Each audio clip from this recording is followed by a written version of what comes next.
Hola, buenas tardes. ¿Qué tal? ¿Cómo están? Por si alguno no lo sabe, es viernes, estamos terminando una nueva semana y como siempre, bueno, dando gracias a Dios, acá en nuestro tiempo, por lo que hemos visto, aprendido, leído en voz alta con respecto a la palabra, así que por muchas cosas tenemos para estar contentos, agradecidos, ¿sí? Y recibiendo la palabra de Dios y todas las cosas que podamos descubrir aquí juntos. Bueno, ayer dije como que íbamos a seguir con el capítulo 9 de Juan, en esta búsqueda de toda esa serie de mensajes que Juan cada vez lo veo más claro hacia el final de su vida y faltando poco para que terminara el siglo primero. Él consideró importante que estuvieran las escrituras, esos encontronazos de Jesús con la gente que, bueno, que no estaba dispuesto a reconocerlo, a aceptarlo, ni siquiera a tener una buena conversación con él, con verdadero interés, ¿sí? Así que Juan como se preocupó por destacar la predicación de Jesús frente a la oposición, ¿no? Y lo vimos de una manera, no como el Jesús que iba sanando, que iba teniendo una palabrita con las personas, una enseñanza en la parte, digamos, positiva de su ministerio, sino que lo vimos con una actitud frente a la oposición religiosa, de firmeza, rigor, severidad. Lo vimos muy fuerte a Jesús y a la vez, si uno lee recopilando las ideas, viendo que fue hablando, abriendo como un abanico con el mensaje del Evangelio, con lo que él había venido a hacer. Solamente que estaba del lado de la confrontación. Y bueno, ojalá muchos de ellos hayan podido llegar a reconocer. Bueno, llegamos al capítulo 9 y lo vamos a dejar por hoy, porque el capítulo 9 no tiene así ningún despliegue de mensaje, de predicación, de discurso, sino que hay algunas palabritas, pero muy poco, y es un tema interesante para hacerlo en otra oportunidad. Como creo que vamos a seguir teniendo abrir la Biblia más, va a haber tiempo para que nos dediquemos un día especialmente al capítulo 9. Y el capítulo 10 empieza directamente con las palabras de Jesús. Me encantan las Biblias que tienen las palabras de Jesús en rojo porque ayudan a enfocarse bien y darse cuenta que en este caso, muchos párrafos, está todo lo que Jesús habló. Y en realidad en el capítulo 10 es tan fácil de reconocerlo porque hay un tema, ¿sí? Y de ese tema es que él va abriendo al mensaje de salvación, creo que de todo lo que vamos escuchando, con más claridad y también con un toque emocional, con el tema de lo que él sentía con respecto a las personas y a sus discípulos especialmente. Bueno, yo supongo que ya lo tienen en claro, que el capítulo 10 de Juan es el del buen pastor. Así que Jesús siguió usando metáforas, o Juan tomó las metáforas importantes que Jesús había usado, quizás usó muchas otras más, ¿no? Siempre estoy diciendo con pena las cosas que hemos perdido, porque Juan no lo escribió todo, pero bueno, no podemos pedir más. Muy bien, el tema del pastor y las ovejas, tomado totalmente por Jesús, viene del Antiguo Testamento. Jeremías tiene por lo menos un capítulo entero hablando de los malos pastores de una manera tremenda, y en Ezequiel el capítulo 34 directamente tiene el título El pastor y las ovejas. Así que ahí estamos por eso Jesús arrancó en alguna oportunidad, y no sabemos la oportunidad en este caso, arrancó hablando directamente del tema de pastor y ovejas, ¿sí? ¿Lo empezamos a leer o primero leemos algo? No, leemos algo del Antiguo Testamento. A ver, no lo busco, pero el Salmo 23 dice, el Señor es mi pastor, ¿sí? De manera que era una forma de hablar de Dios, una forma de reconocer a Dios, por lo tanto el pastor estaba relacionado también con rey, con dirigente, ¿sí? A ver, yo tenía en el Salmo 80, empieza diciendo, pastor de Israel, tú que guías a José como a un rebaño, tú que reinas entre los querubines, escúchanos, ¿sí? Guías a José y llama a José como al pueblo elegido, ¿no? Pero con la persona de José. Le habla a Dios como pastor de Israel. Y después, y después en Isaías 40, una imagen hermosísima que dicen, miren al pastor omnipotente, al Señor omnipotente llega con poder, con su brazo gobierna, y dice, como un pastor que cuida su rebaño, recoge los corderos en sus brazos, que lleva junto a su pecho y guía con cuidado a las recién paridas. Así que en algún caso una imagen de poder del rey, y en este caso con todo el amor y la ternura del pastor con las ovejas. Así que vamos a ver a Jesús cómo tomó él este tema, adjudicándoselo a él y hablando en forma especial de sus seguidores, ¿sí? En todas las otras discursos hemos visto defender su lugar, su situación con respecto al Padre y todo eso, pero en este caso acá empieza a hablar del pastor y habla de las ovejas. Ciertamente 10.1, les aseguro que el que no entra por la puerta al redil de las ovejas, sino que trepa y se mete por otro lado, es un ladrón y un bandido. Así que todo esto acá está tomado, no también como en el Antiguo Testamento, con un lenguaje metafórico, casi una parábola esta del pastor y las ovejas y todas las otras personas que tienen que ver con esto. Porque acá está hablando del ladrón, empieza a hablar del ladrón, el que no entra por la puerta, porque él quiere hablar de la puerta. El que se trepa, se mete por otro lado, es un ladrón y un bandido. El que entra por la puerta es el pastor de las ovejas, ¿sí? Así que comienza esta especie de historia hablando de una entrada por la puerta. Y acá aparece el portero, tuve que averiguar, a ver por qué habla un portero en el redil. Porque en los grandes rediles había una cantidad de diferentes ovejas de diferentes pastores. Así que se los dejaba todos ahí para pasar la noche y después cada pastor iba a buscar sus ovejas. Así que habla del portero, le abre la puerta y las ovejas oyen su voz. Así que hay que imaginarse esto, ¿no? Un portero llegando, vengo a buscar a las de tal, y de la puerta, ¿no? De la puerta las llama y las ovejas van saliendo.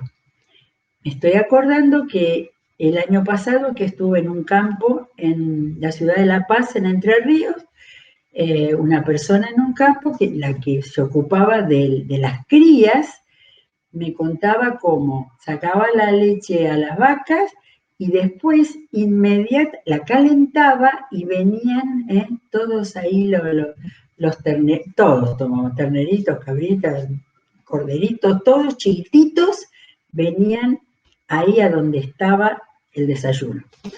Así que Jesús dice, llama por nombre a las ovejas y las saca del redil. Y cuando ya ha sacado a todas de las que son suyas, va delante de ellas y las ovejas lo siguen porque reconoce su voz. acá ya está estableciendo una relación, ¿no? Relación con las ovejas que conocen su voz.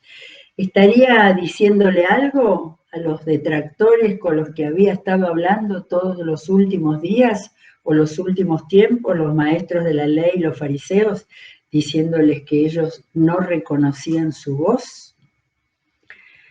Bueno, cuando ya ha sacado a todas las que son suyas, va delante de ellas y las ovejas lo siguen, ya lo leí, porque reconocen su voz. Pero a un desconocido jamás lo siguen, más bien huyen de él porque no reconocen voces extrañas, ¿sí? Para el mundo de la ganadería, como eran en estos pueblos, casi no hacía falta indicar eso, por supuesto que era así, era algo muy claro y muy seguro, el reconocer la voz del pastor y el no reconocerla.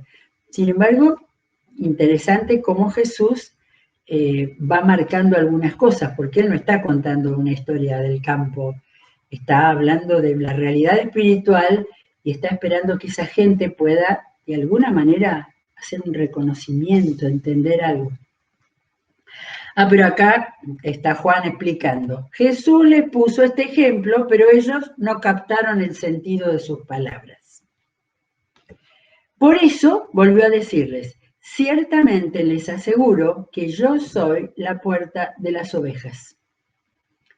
Clarito, la primera de las metáforas que él usa para sí mismo. La primera, él es la puerta, la entrada, ¿sí? La entrada para el redil.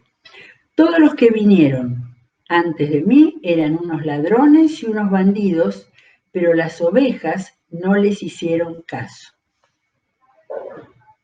Todos los que vinieron antes de mí eran unos ladrones y unos bandidos, pero las ovejas no les hicieron caso.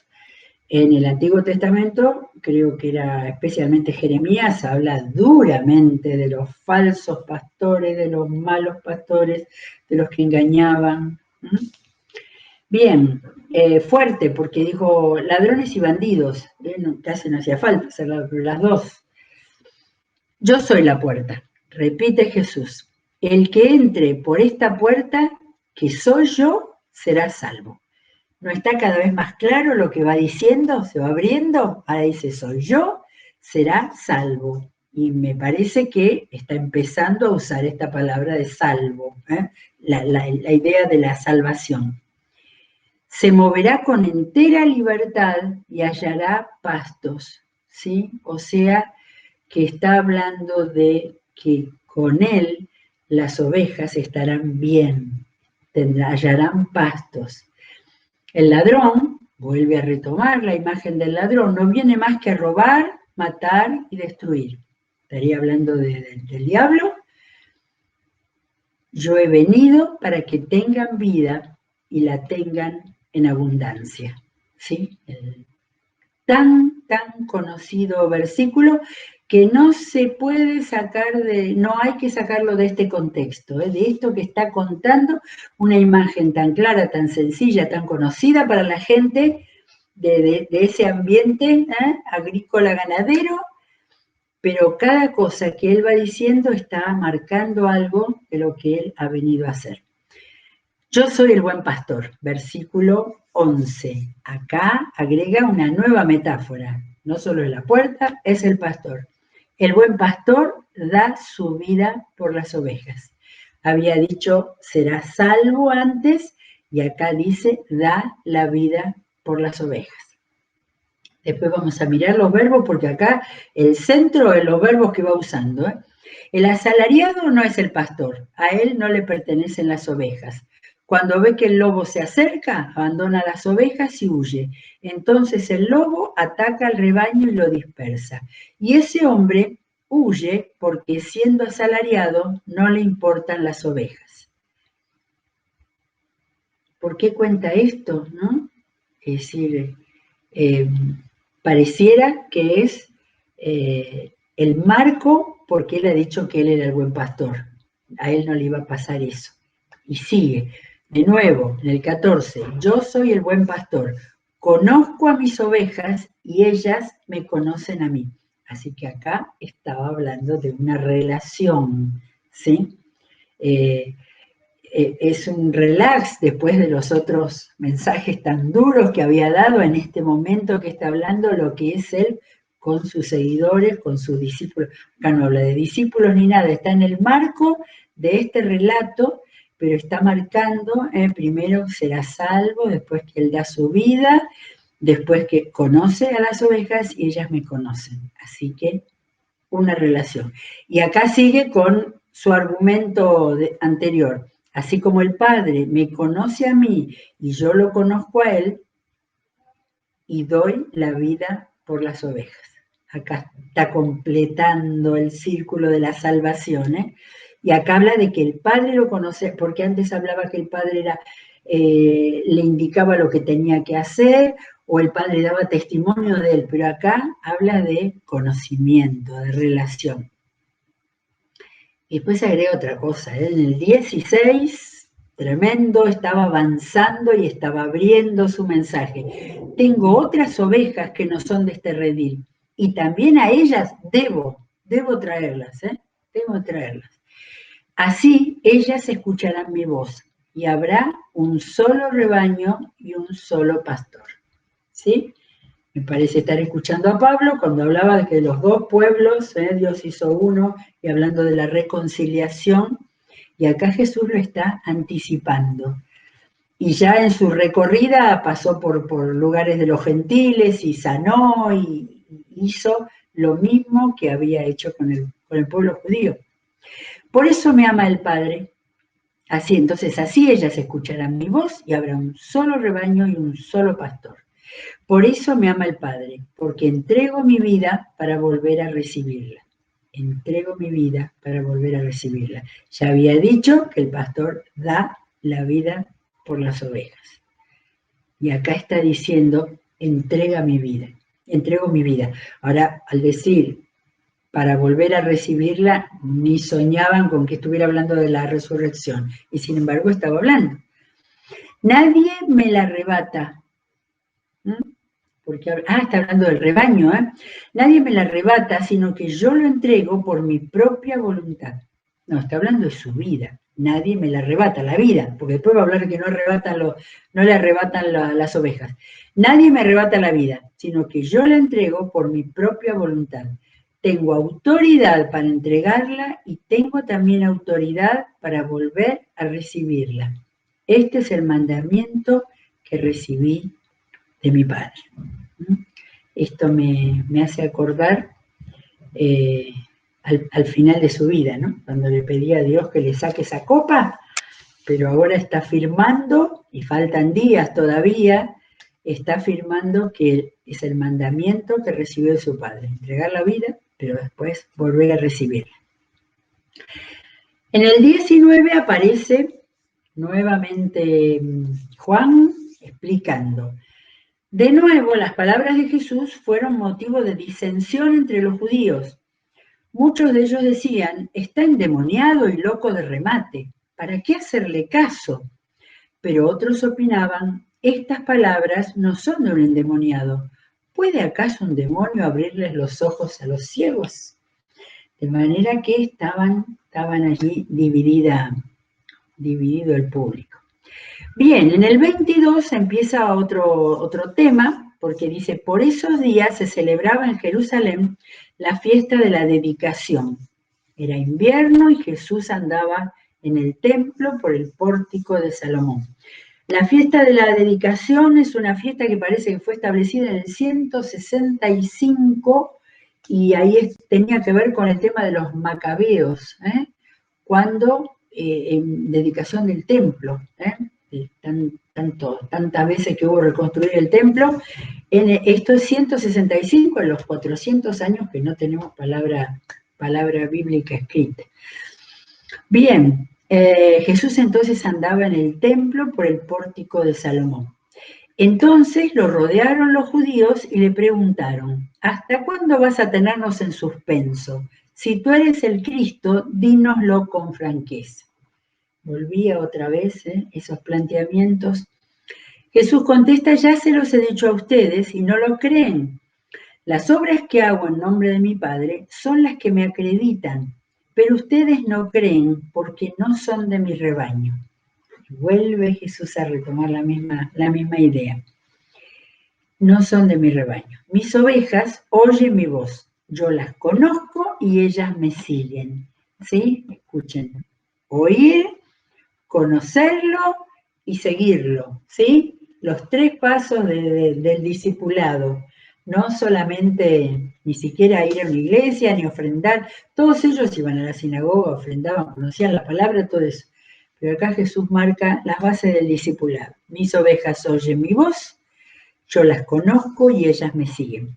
Yo les doy vida eterna y nunca perecerán, ni nadie podrá arrebatármelas de la mano.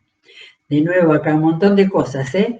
Él da la vida eterna, nunca perecerán, o sea, sus hijos tendrán vida eterna y nadie podrá arrebatármelas de la mano.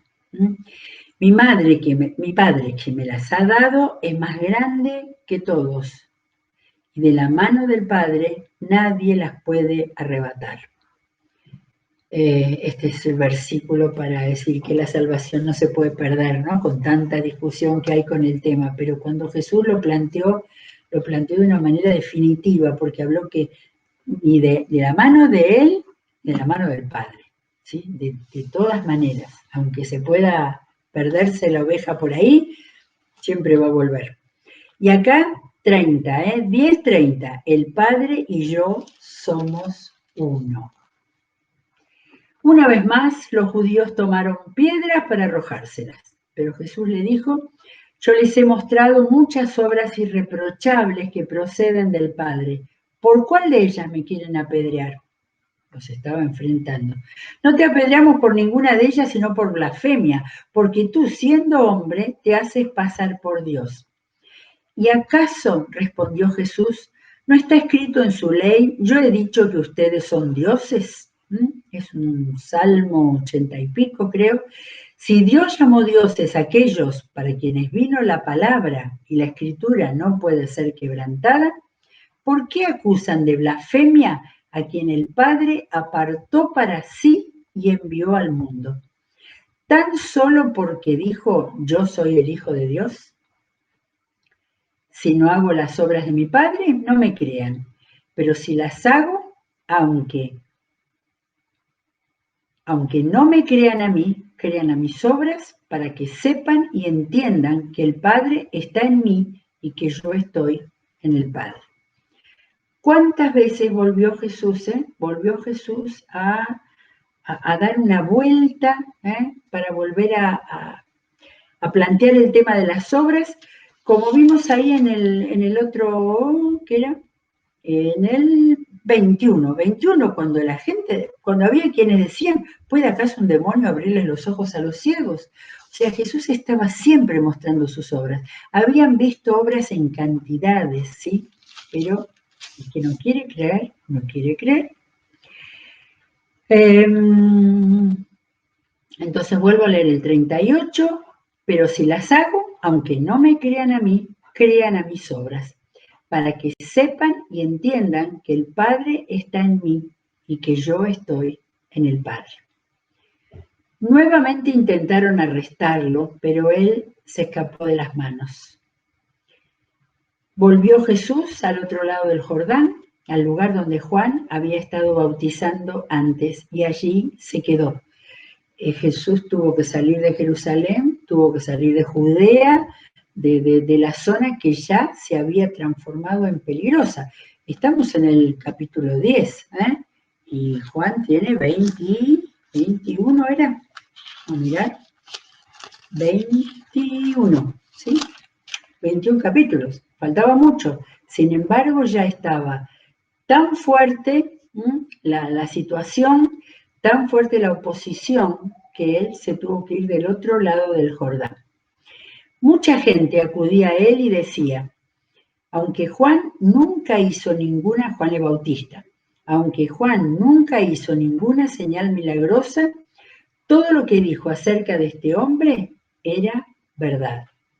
Y muchos en aquel lugar creyeron en Jesús.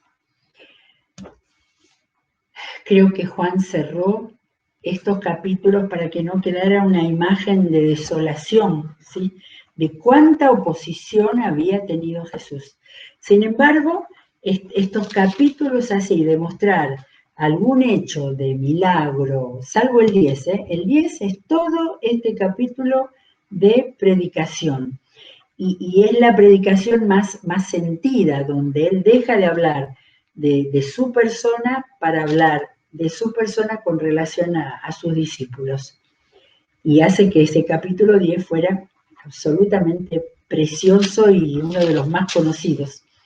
Ahora, se nos ha presentado todos estos encontronazos muy fuertes, ¿sí? Pero en los cuales Jesús se paró en su divinidad. Y sin haberlo dicho recién acá, ellos le dijeron que él había dicho yo soy el Hijo de Dios. Sin embargo, nosotros no lo hemos leído, que él dijera yo soy el Hijo de Dios. Por supuesto que lo había dado a entender de un montón de formas diferentes, pero acá ellos ya lo habían entendido y sin embargo seguían cuestionándolo.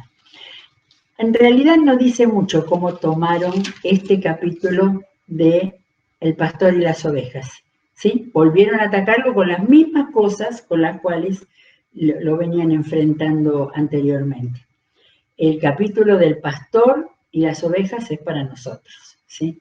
Es para sus hijos que creemos en todo lo que Jesús ha dicho en los capítulos 5, 6, 7 y 8 y que es tan bueno saber acerca de la presentación de Jesús como la puerta, como el buen pastor y después como alguien que tiene relación con los suyos, que los viene a salvar. Anoté todos los verbos, ¿no? Dice será, en el 9 dice será salvo. En el 11 dice da la vida por sus ovejas.